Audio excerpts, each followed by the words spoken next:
నాన్న నాకు డబ్బులు కావాలి. ఇదిగో 500. ఏంటి 500? ఈ 500 నాకు ఏం సరిపోతాయి నాన్న? బండిలో పెట్రోల్ అని కొట్టియాలా? అన్న సినిమా రిలీజ్ ఉంది, థియేటర్ దగ్గర వెళ్ళి హల్చల్ అని చేయాలా? పట్రా 1000 రూపాయలు పట్టు. ఇలా చెప్పావు, బాగుంది. ఇదిగో నాన్న డబ్బులు. Dish bill, gas bill, current bill అన్ని కట్టేసేయండి. నేను హౌస్ రెంట్ ఆన్లైన్ పే చేస్తాను. మీరు మెడిసిన్స్ కి డబ్బులు కావాలన్నారు కదా నాన్న, మీ ఖర్చులుకుంటే పెట్టుకోండి.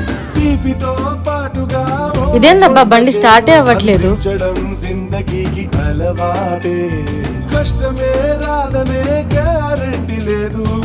Thank you.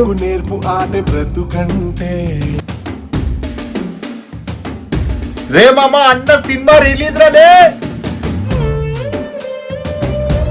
ఈ రోజు అన్న సినిమా రిలీజ్ కదా, మీలాంటి వాళ్ళంతా అక్కడ డబ్బులు ఖర్చు పెడతారు, కానీ మీరేంటి అన్న నాకు బట్టలు పెడుతున్నారు? అన్న అభిమానిగా డబ్బులు ఖర్చు పెట్టడము తెలుసు, అదే డబ్బుని అన్నలాగా ఈ అభిమానులకు సహాయం చేయడం కూడా తెలుసు.